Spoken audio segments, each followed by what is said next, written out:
देवादिदेव 1008 श्री भगवान महावीर स्वामी की जय जय जय।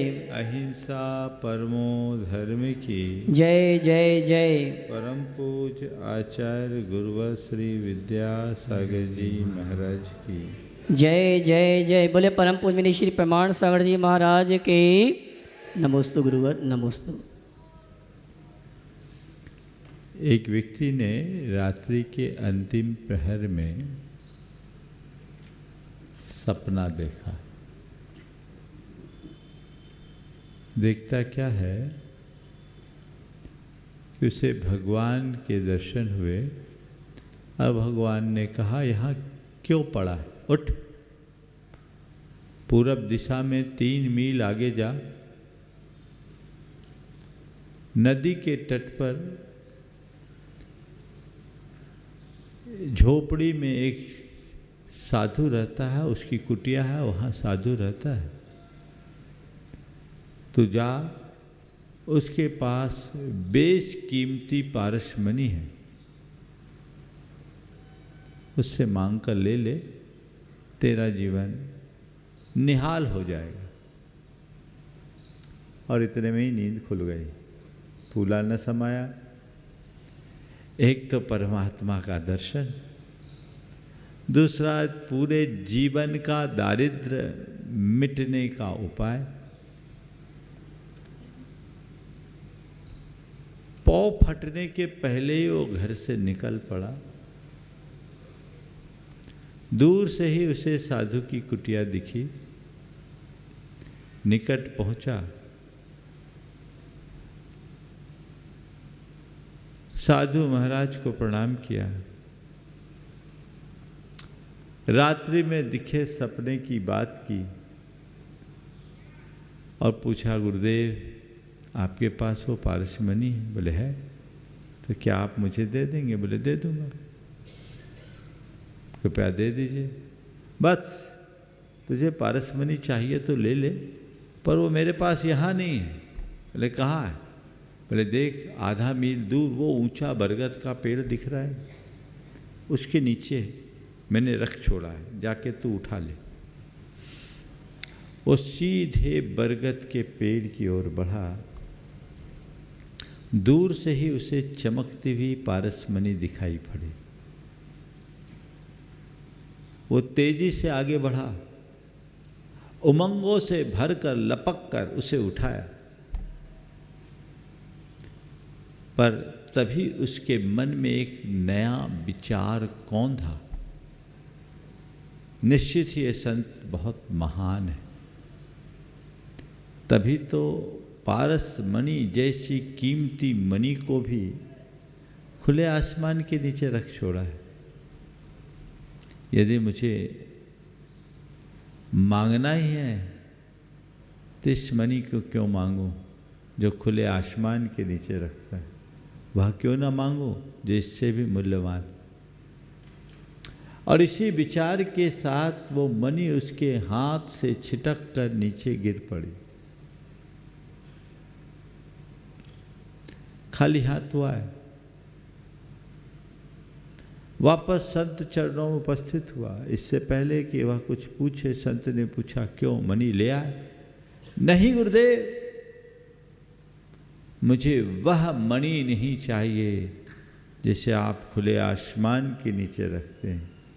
मुझे वह मणि चाहिए जिसे आप सहेज कर रखते हैं, जिसे छिपा कर रखते हैं। साधु मुस्कुराया और कहा, बस अगर वैसी मणि चाहिए तो वह मणि कहीं बाहर नहीं, तेरे भीतर है। अपने भीतर झांक, पारसमणि से भी कीमती मणि तेरे अंदर विद्यमान।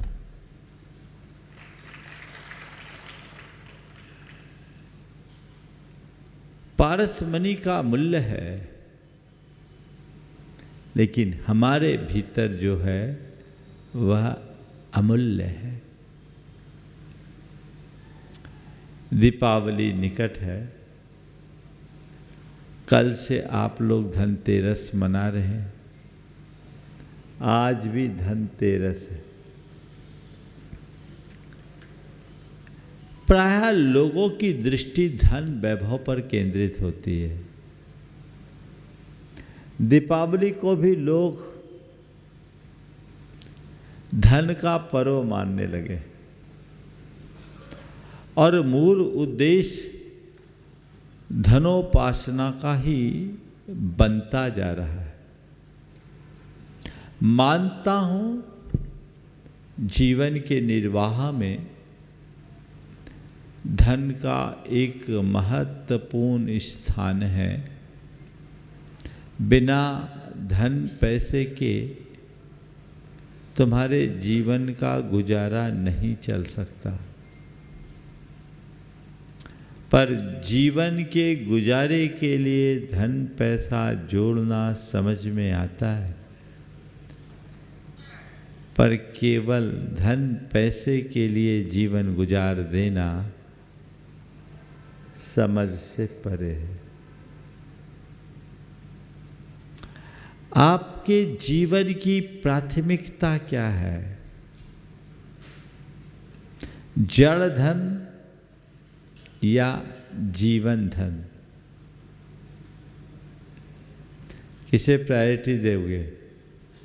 हाँ, एक तरफ तुम्हारा जीवन है और एक तरफ तुम्हारी अर्जित संपत्ति है, किसे महत्व दोगे? हाँ, जीवन को। अभी किसको दे रहे? जीवन को जोखिम में डालकर लोग पैसे के पीछे पागल हो जाते हैं। पूरा जीवन यूं ही बिता देते हैं, पर जीवन की तरफ ध्यान नहीं, केवल पैसा पैसा और पैसा बन जाता है ना? आप सब लोग धनतेरस मना रहे, हर साल मनाते हैं। बहुत सारी चीजें खरीद कर लाते हैं। अपने अंतर मन में पूछो, मन में क्या आता है? हमारे जीवन में क्या बना रहे? बोलो। हमारी दिवाली अच्छी हो, इसका मतलब क्या? किस दिवाली को आप अच्छी दिवाली मानते हो? किस धनतेरस को एक अच्छे धनतेरस के रूप में गिनते हो? थोड़ा बताएंगे? महाराज, खुशहाली हो, सुख समृद्धि हो, है ना? सुख समृद्धि और खुशहाली की कामना हर कोई दीपावली में करता है। इस दिवाली में मेरे अंदर सुख शांति और खुशहाली हो, है ना? यही चाहते हैं।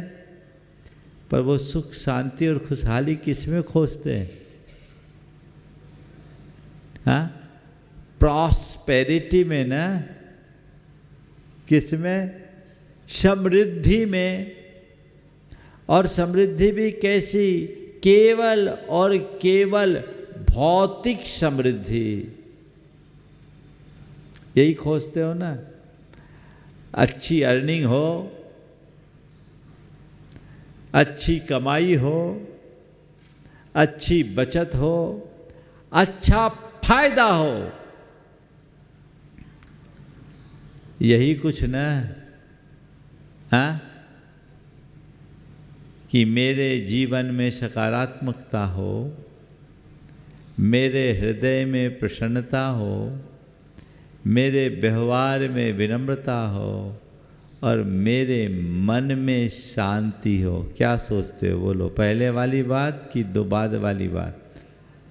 हाँ, ईमानदारी से बोलना। चाहते बाद वाली है लेकिन सोचते पहले वाली बात। हाँ, वो तो बिना बताए पता है। इसको बोलते हैं अनुक्त सिद्ध। यही सोच बदलनी चाहिए। हमारी प्राथमिकता क्या है, हमें ये सुनिश्चित करना चाहिए। जड़ धन को जीवन निर्वाह का साधन मानिए उससे साध्य मत बनाइए। जैन धर्म के अनुसार त्रयोदशी का दिन एक विशिष्ट दिन रहा, जिस दिन भगवान महावीर ने अपनी अंतिम देशना देकर समौ शरण रूप वैभव को छोड़ा। हालांकि छोड़ा, उनने पकड़ा ही नहीं तो छोड़ा क्या है, हम लोगों के कहने में आता है। न वो बुद्धिपूर्वक कुछ ग्रहण करते हैं और न ही वो बुद्धिपूर्वक कुछ छोड़ते। लेकिन उन अरहंत परमात्मा ने सर्वज्ञ लक्ष्मीम ज्वलिताम विमुक्त है, ये सर्वज्ञता रूप जो वैभव है इनको छोड़ा तब मुक्ति को प्राप्त किए। 2 दिन तक योग निरोध की क्रिया में संलग्न होने के उपरांत कार्तिक कृष्ण के अंत में चतुर्दशी की रात्रि में उन्हें परम निर्वाण की प्राप्ति हुई। क्या संदेश है भगवान का, आपने कभी सोचा? भगवान ने जिसे छोड़ा आपने उसे बटोरा, यही करते आए ना। भगवान ने जिसे छोड़ा तुमने उसे बटोरा, और बटोरा ही नहीं, सारी जिंदगी वही बटोरने में लगे हैं। और इतना ही नहीं, भगवान से भी प्रार्थना वही करते, प्रभु धन धान्य की समृद्धि हो। भगवान कहते हैं कि मैं सब छोड़ चुका, अब तुझे क्या दूं। तो ये समझ तो अपने भीतर विकसित कर, कहाँ जा रहा है, कहाँ सोच रहा है। साधन को कभी साध्य मत बनने दो। मैं ये नहीं कहता कि धन पैसा त्याग दो, मैं ये जरूर कहता हूँ कि धन पैसे की प्राथमिकता को गौण कर दो। प्रायोरिटी में वो नहीं होना चाहिए, वो साधन है, साध्य नहीं। पैसे के साथ जियो, पैसे के लिए मत जियो। क्या हुआ? पैसे के साथ जीना और पैसे के लिए जीना, इसमें क्या अंतर है? पैसे के साथ जीने वाला व्यक्ति पैसे का सदव्यय करता है, पैसे में आसक्ति नहीं रखता। अब पैसे के लिए जीने वाले के लिए पैसा ही सर्वस्व बन जाता है।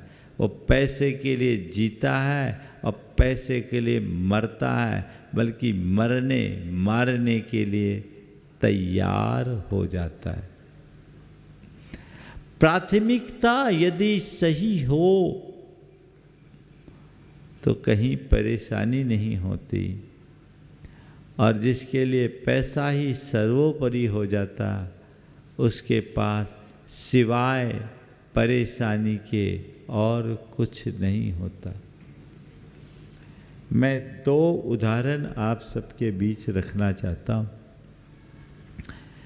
एक वह जिसके लिए पैसा ही सब कुछ है, और दूसरा वह जिसके लिए पैसा केवल जीवन निर्वाह का साधन है। एक व्यक्ति, 4 भाई थे, बड़े पिता की कोई संतान नहीं थी, इसलिए गोद चला गया। जिस समय गोद गया उस समय दोनों परिवारों की स्थिति समान थी। इसके गोद जाने के बाद जो मूल पिता थे उनका डाउनफॉल शुरू हुआ। चूँकि वो गोद गया था 18 साल की उम्र में, तो अपने माता पिता से इसका स्वाभाविक लगाव था।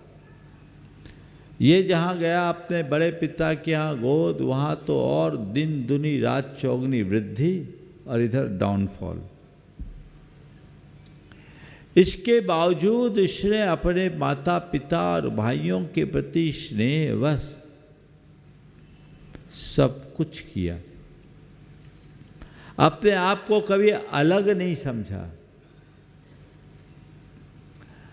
और जब पाप का उदय होता है तो बुद्धि भी प्रायः उल्टी हो जाती है। उनके पिता ने इस व्यक्ति को चूसना शुरू किया, जितना बने खींचना शुरू किया, खींचना शुरू किया, खींचना शुरू किया। और ये अपने पिता की सब बातों को आंख मूंद कर स्वीकार करता गया।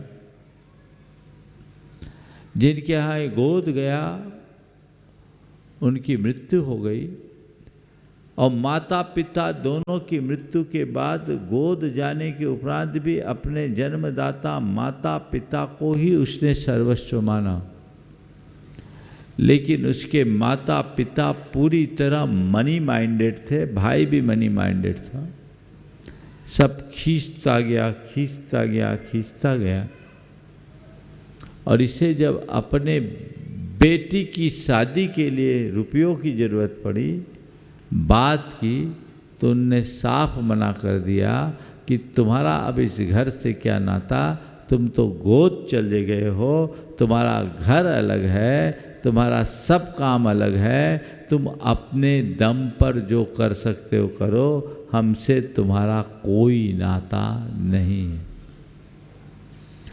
सुनकर के वह एकदम से टूट गया, डिप्रेशन में आ गया, बर्दाश्त नहीं कर पाया,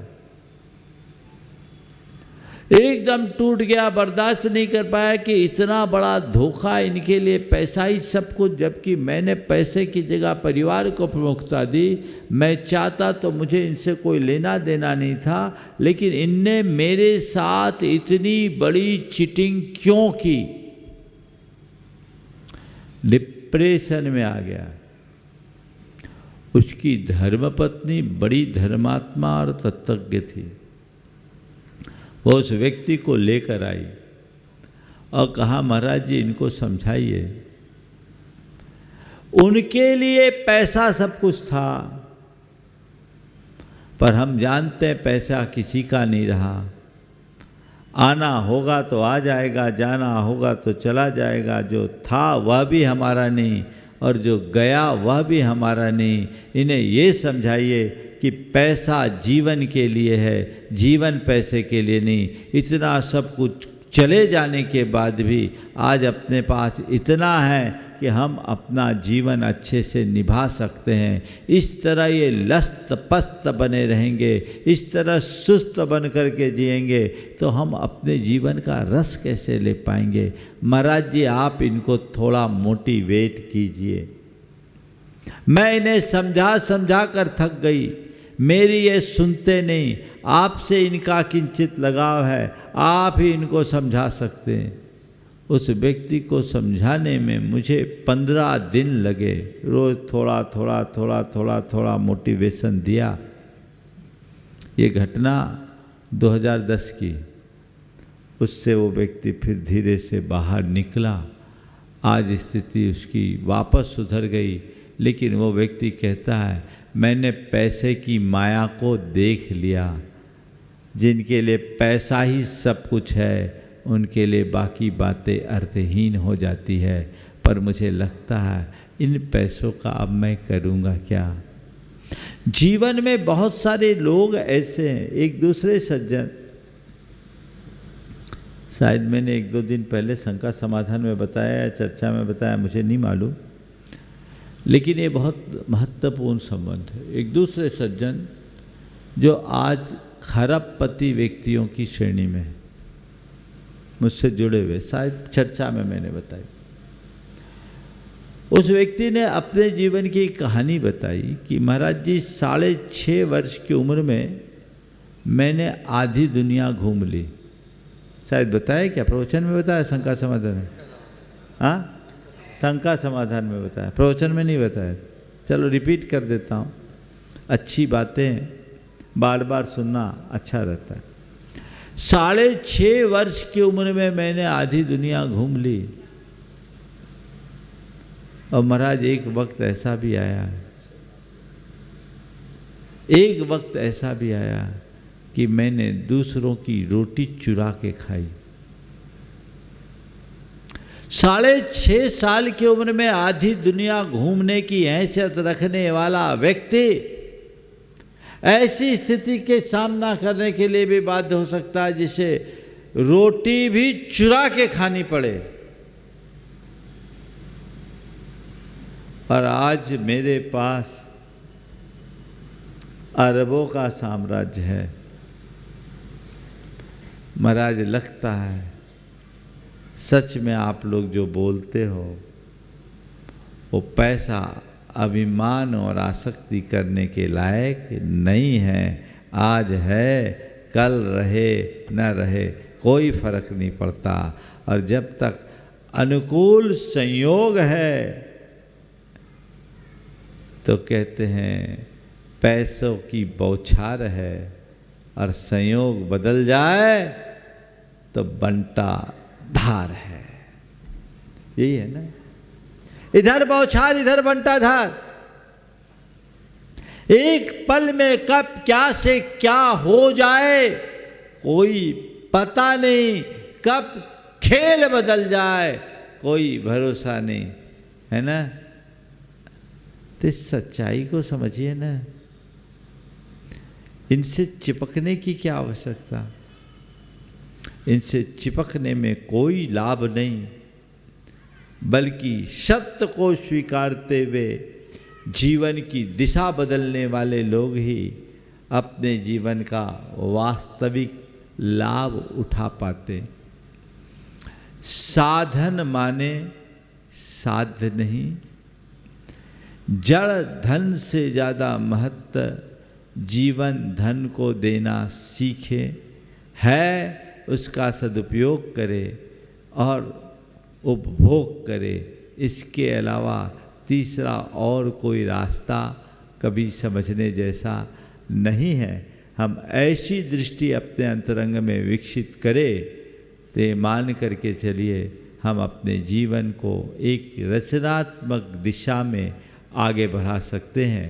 और ऐसी दृष्टि के अभाव में हम संसार में यूं ही रुलते रहते हैं। दीपावली आप सबकी अच्छी हो, पर मैं यही चाहता हूँ केवल धन पैसे से आप समृद्ध न बने, धन के साथ मन से भी समृद्ध बने। धन की समृद्धि तुम्हारा पतन करा सकती है, लेकिन मन की समृद्धि स्थायी उन्नति कराती है। वस्तुतः कौन समृद्ध है? जो मन से समृद्ध है। उन्नतम मानसम यस्य भाग्यम तस्य समुन्नतम। जिसका मानस ऊंचा है उसका भाग्य सदैव ऊंचा बना रहता है। हम अच्छे मनोभाव को रखें, अपने अंतरंग में ऐसी सकारात्मकता का विकास करें, ऐसी आध्यात्मिकता से अपने आप को भरे जिससे हमारा आचार विचार और व्यवहार तीनों पवित्र हो सके और हम अपने जीवन में वैसी शांति और सद्भावना प्रकट कर सके। जब तक हमारे जीवन में ऐसे गुण विकसित नहीं होते तब तक हम अपने जीवन का कोई लाभ नहीं ले सकते। हमें ये जीवन मिला है, हम इसका लाभ लें, जीवन को आगे बढ़ाएं। और आज अधिक बोलने की इच्छा नहीं है।